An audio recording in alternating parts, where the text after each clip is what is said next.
How to add clip filters in DaVinci Resolve.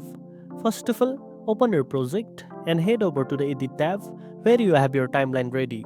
Select the clip you want to apply a filter to by clicking on it in the timeline. Next, go to the Effects library on the top left of the screen.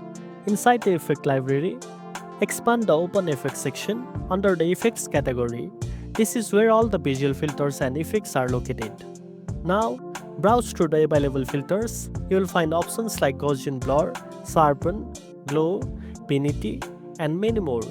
Once you find the filter you want, click and drag it directly onto your selected clip in the timeline.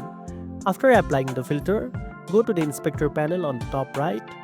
Under the OpenFX section, you can adjust the filter settings like intensity, softness, or threshold depending on which filter you applied.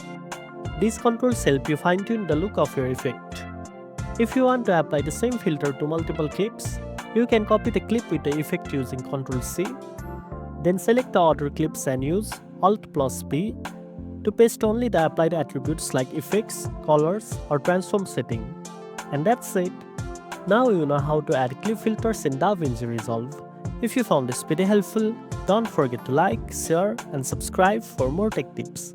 Thanks for watching, and I'll see you in the next one.